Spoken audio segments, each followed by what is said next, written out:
पहला, दूसरा और तीसरा दिन। कौरवों की सेना के अग्रभाग पर प्रायः दुशासन ही रहा करता था और पांडवों की सेना के आगे भीमसेन। बाप ने बेटे को मारा, बेटे ने पिता के प्राण लिए, भांजे ने मामा का वध किया, मामा ने भांजे का काम तमाम किया। युद्ध का यह दृश्य था। पहले दिन की लड़ाई में भीष्म ने पांडवों पर ऐसा हमला किया कि पांडव सेना थर्रा उठी।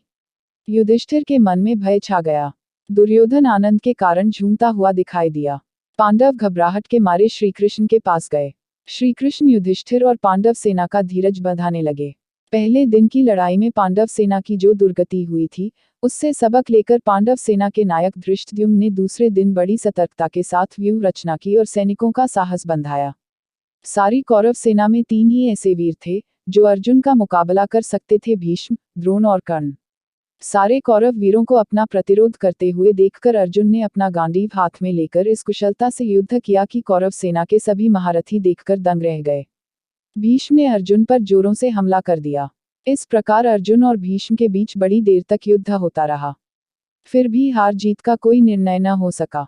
एक ओर यह अद्भुत युद्ध हो रहा था, तो दूसरी ओर द्रुपद का पुत्र धृष्टद्युम्न, जो द्रोणाचार्य का जन्म से बैरी था, आचार्य के साथ युद्धरत था। सात्यकी द्वारा छोड़े गए एक बाण ने भीष्म के सारथी को मार गिराया। सारथी के गिर जाने पर घोड़े हवा से बातें करते हुए अत्यंत वेग से भाग खड़े हुए। इससे कौरव सेना में बड़ी तबाही मची। सब कौरव वीर पश्चिम की ओर देख देखकर यह मनाने लगे कि कब सूर्यास्त हो और युद्ध बंद हो, ताकि इस तबाही से मुक्ति मिले। सूर्य अस्त हुआ, संध्या हुई और युद्ध बंद हुआ। पहले दिन की लड़ाई के बाद पांडवों में जो आतंक छाया हुआ था, वह दूसरे दिन के युद्ध का अंत होने के बाद कौरवों के मन पर छा गया। तीसरे दिन दोनों सेनाओं की व्यूह रचना हो जाने के बाद दोनों पक्ष फिर से युद्ध में लग गए और एक दूसरे पर हमला करने लगे।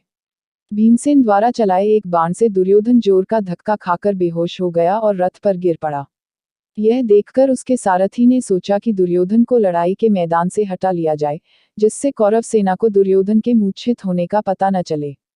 इन्हीं विचारों से प्रेरित होकर सारथी जल्दी से रथ को युद्ध भूमि से हटाकर छावनी की ओर ले गया, किंतु उसने जो सोचा था, हुआ उससे उल्टा ही। अनुशासन के टूटने और सेना में खलबली मच जाने का कारण वह स्वयं ही बन गया। सैनिकों में भगदड़ मच गई। इधर पांडवों की सेना में आनंद छाया हुआ था।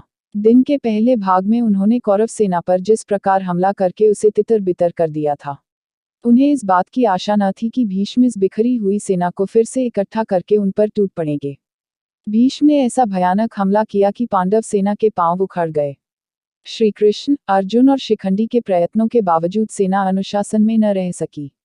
भीष्म के छोड़े गए कई बाण अर्जुन एवं श्रीकृष्ण के शरीर पर लग ही गए।